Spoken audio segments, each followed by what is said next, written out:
त्या निमित्ताने कर्जमाफीच्या संदर्भातला मुद्दा देखील या ठिकाणी आला आणि राज्य सरकारने हे कमिटमेंट केलेलं आहे। हे खरं आहे की आता आपल्यावर जो काही अतिवृष्टीचा ताण आला त्यामुळे थोडंसं बजेट आपलं अडचणीत आहे। या सगळ्या गोष्टी असल्या तरी शेतकऱ्यांना कर्जमाफी द्यायची या संदर्भात आपण निर्णय हा घोषित केलेला आहे। त्या संदर्भात एक समिती आपण तयार केली आहे की कुठल्याही परिस्थितीत कर्जमाफीचा फायदा हा शेतकऱ्याला झाला पाहिजे, तो बँकांना होऊ नये।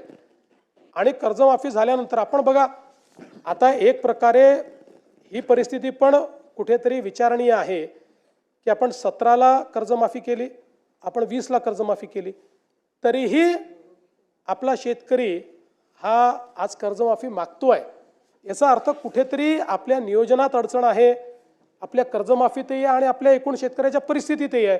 आणि म्हणून एकदम याच्यावर उपाययोजना येणार नाही, पण हळूहळू टप्प्याटप्प्यानं काय उपाययोजना करता येतील आणि मग त्या उपाययोजनेतला एक भाग म्हणून कर्जमाफी अशा पद्धतीनं ही समिती काम करते।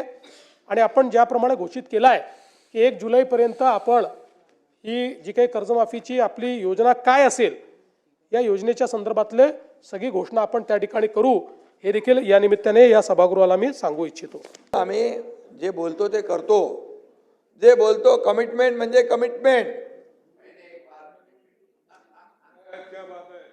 मैं एक तो कमिटमेंट करता नहीं, लेकिन एक बार मैंने कमिटमेंट कर दी तो फिर खुद की भी नहीं सुनता।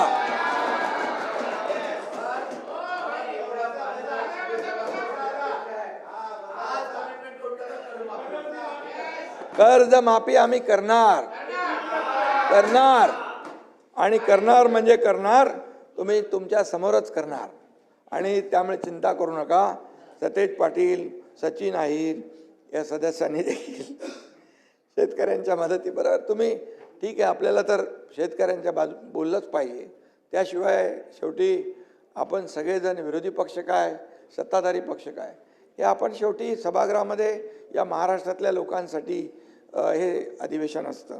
आणि म्हणून या अतिवृष्टीचा फटका जेवढा मी आता मगाशी दाखवलं तुम्हाला 15,000 कोटीचा निधी दिलेला आहे, उरलेल्या शेतकऱ्यांना देखील ही मदत जाते आहे आणि एकही शेतकरी मदतीपासून वंचित राहणार नाही हा देखील आमचा शब्द आहे आणि आमचा प्रयत्न आहे।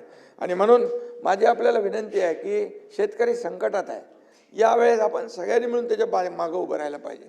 इथं राजकारण करता कामा नये।